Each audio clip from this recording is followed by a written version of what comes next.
Hello everybody, and welcome to Dad and me love history. Dad and me love a whole lot of history. We could be the greatest team that the world has ever seen. Dad and me love a whole lot of history. Today we're asking, what does D-Day mean? Do you know what the D stands for in D-Day? I don't know. It's a bit of a confusing one. The D stands for day. Some people say Day of Days, but it just means the day that something's going to happen and they don't know what date, so they can't call it June the 6th or whatever. We love history. We love history, baby. We love history. This is in 1944. World War II has been raging for 5 years. Nazi Germany has control of most of Europe.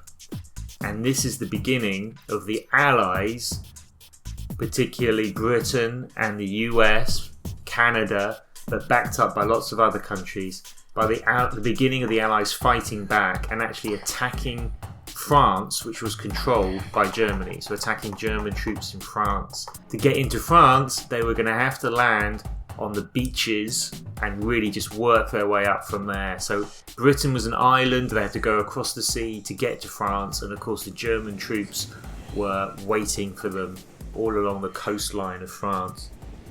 So this week has been the 75th anniversary of D-Day in Portsmouth, and we watched some stuff on TV. Who did we see there? Trump and the Queen. And Portsmouth's actually my hometown, and it was the centre of activity all along the south coast. There were Canadian, British and American troops lining up with their army trucks and tanks, getting ready in the days before D-Day to get on boats and go over to France, and many of those boats left from Portsmouth. So at the ceremony this week, there were leaders from America and Britain and France, and in fact lots of other countries that were involved. Why was there Germany? Well, the German leader, Angela Merkel, was there because, many German people back then, and almost all German people now, are so pleased that Hitler and the Nazis got defeated. For most of Germany, they had been taken over by the Nazis, just like France had been taken over by the Nazis, and they wanted it to end. They wanted the Nazis to end, they wanted the war to end. So there were plenty of people who wanted the British, American, Canadian side to win. In fact, I was listening to a German soldier on the radio yesterday who was at D-Day, obviously on the German side. He was 18 then, and he was saying how he had been looking forward to the British and Americans and Canadians coming, to the Allies invading, and wanted them to win so the war could end and Hitler would be finished. D-Day was part of Operation Overlord, which was the whole plan to defeat Nazi Germany. What other special days were there in World War II? Well, at the end of World War II there's VE Day. That's the 8th of May 1945, so that's about 11 months after D-Day, and that stands for Victory in Europe Day. If D-Day hadn't have started, we would not have had Victory in Europe in May 1945.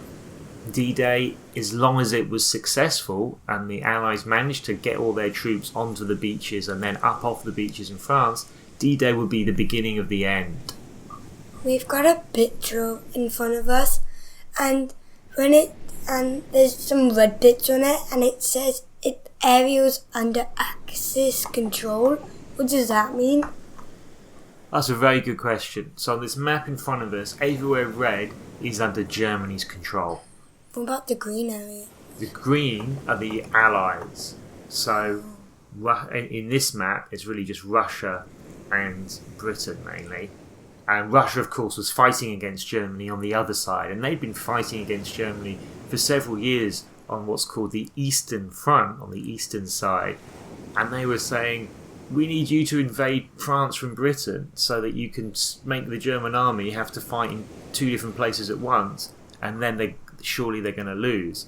And this was D-Day was the beginning of the Western Allies, as we call them, Britain, America, etc., doing just that. So they were sort of helping the Russians and working together with them. If it wasn't for the Russians, then Germany would have already controlled, just everything in Europe. The countries which are not in red, most of them are in sort of grey colour, which means they were neutral. Yeah, well done. So Sweden, Switzerland, Spain, Portugal, Turkey were... Actually, most of those countries were pretty friendly to Germany. The Germans were getting oil from Sweden, and Spain was fascist, just like Germany. Anyway, there were over 2 million troops from 12 countries who were in Britain preparing for the D-Day invasion. So they were supported. The British, Americans, Canadians had lots of support from Australian, Belgium, Czech, Dutch, French, Greek, New Zealand, Norwegian and Polish troops, but also pilots and navy from those countries. And so that's who we call the Allies. It was the largest military operation in history, D-Day. There were more soldiers, more navy ships and more air force aircraft than any other attack in history. And it was one big gamble. The Allies risked losing their troops. They could be killed or captured. They risked losing their ships and their tanks and everything else.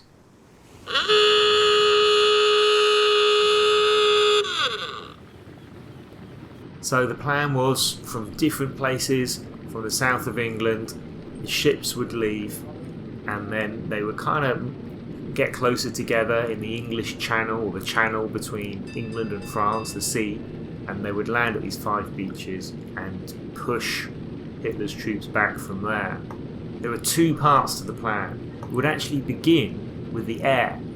18,000 paratroopers would parachute during the night before D-Day onto the land just behind the beaches, so they could help get things ready and make things difficult for the German troops. And then boats would take soldiers across the sea. 7,000 boats would take over 150,000 soldiers to Normandy. That's the region where these beaches were. Yeah, that's where William the Conqueror was from, was Normandy. 12,000 aircraft would be involved. Hitler's troops were in machine gun bunkers, and they were ready for an attack in case it came. There were more soldiers in German bases inland, and there were railway lines connected the major bases up with the cities. And so French resistance fighters and British spies were spying on these defences. In the middle of the night, these spies and resistance fighters blew up some of the most important railway tracks so that the trains would not be able to bring more German soldiers to the front line. The Allies knew they could only win if they were able to surprise the enemy. If Hitler knew exactly where they were going to attack, he could move most of his troops there, to that place. So the Allies pretended that they were going to attack in Norway. They also pretended they were going to attack in a different bit of France called Calais, which kind of makes sense because Calais is the closest bit of France to England. Norway was controlled by the Germans, and of course that was much further north.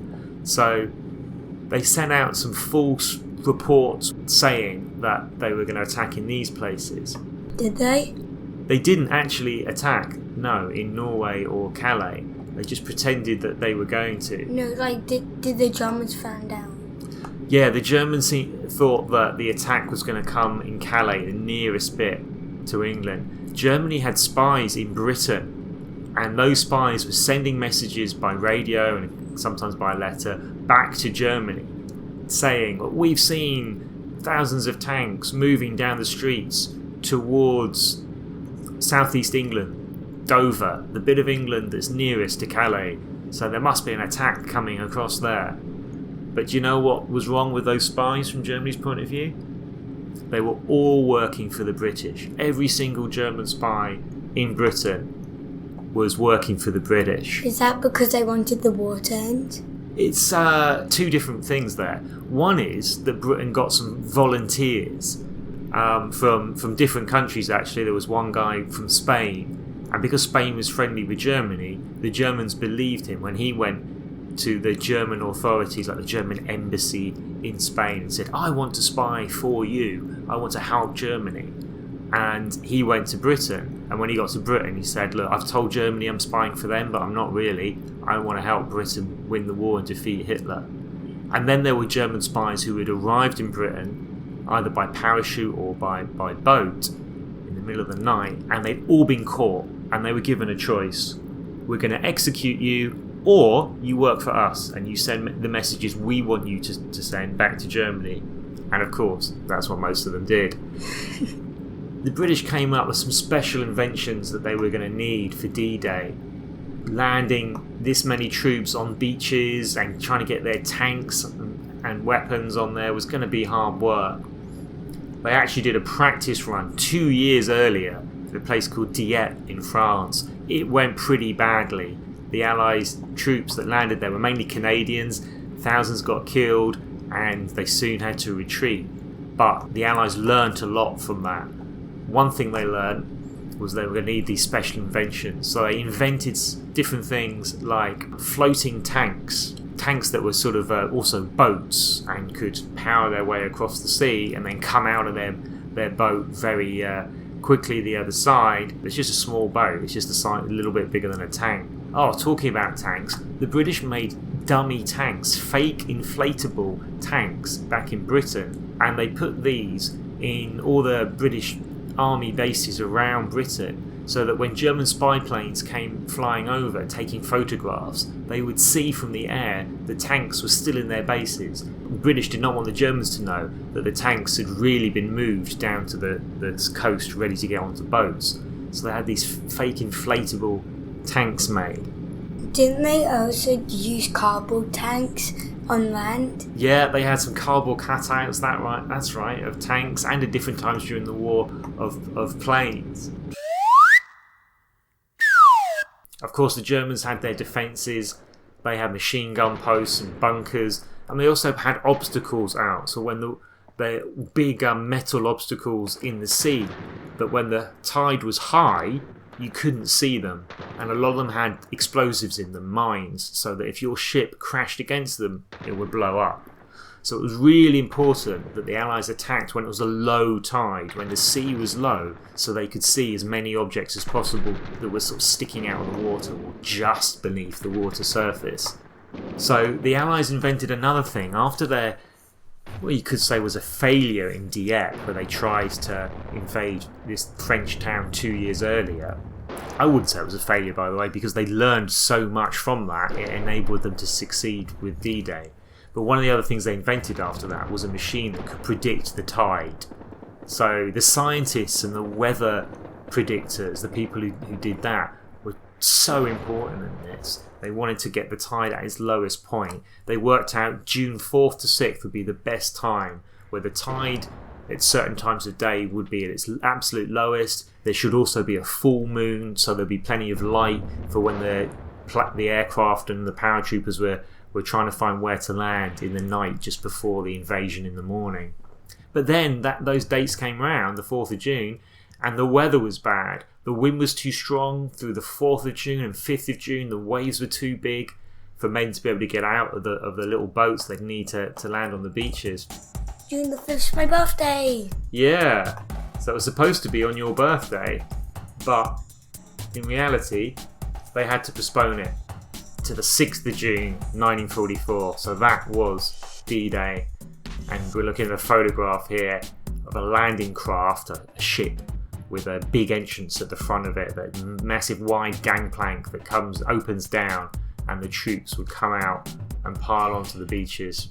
And we're now looking at a close-up. You can see the code names of the beaches, 2 with American names named after Oklahoma, Omaha and Utah in the US. And can you see the names of the British and Canadian ones? Gold, Yeah. Juno for Canada. Sword. Yeah, Golden Sword for Britain. 4,414 Allied troops were killed on D-Day and 9,000 were wounded or missing, and similar amounts on the German side. So our questions for today was, what does D-Day mean? And what it really means is if the British, American and Canadian soldiers had failed that day, then the Allies would not have been able to invade Europe, which the Nazis controlled. The Nazis would have remained in control of France and Norway and the Netherlands and all those other countries. Would Germany have won the war? We don't know. Russia was winning battles on the other side and pushing Germany back, but D-Day made the Germans move lots of soldiers from Russia to France, which then helped the Russians to be able to advance even further because they faced fewer German troops defending on that side. And because D-Day succeeded, it meant that the Allies in the West, led by the US, UK and Canada, could fight their way across France and eventually, months later, push the Germans all the way back to Berlin. And the Russians in the East would also be able to push all the way to Berlin. And then in Berlin, at the end of April 1945, Hitler killed himself, and on the 8th of May, VE Day, Victory in Europe Day, Germany surrendered. So D-Day was a big risk, but it meant winning the war. That's it from us. Hey, don't forget, tell your friends about our podcast, share it on social media, on places like Facebook, or Instagram, Twitter, and give us a review on wherever you get your podcasts. Thanks, and bye for now from Dad and Me Love History. Dad and me love a whole lot of history. We could be the greatest team that the world has ever seen. Dad and me love a whole lot of history. Here are some questions to see if you've been listening. 1. What does the D in D-Day stand for? 2. What year did D-Day happen? 3. True or false? D-Day was the beginning of pushing Hitler's troops out of France and beyond. 4. Which countries were known as the Allies? Name as many as you can. 5. Can you name the 5 code names the Allies gave the 5 beaches they were landing at?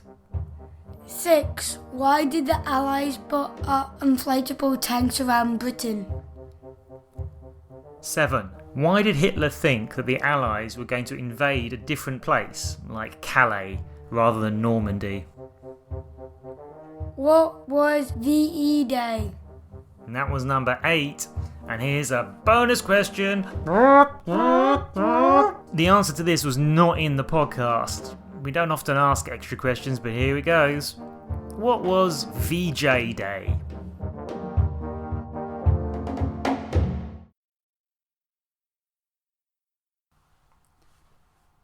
See ya. Thank you. Hello everybody. And welcome to Dad and Me Love History. Oh, come watch that later. What is it? It's a movie clip. Yeah, we'll watch that later.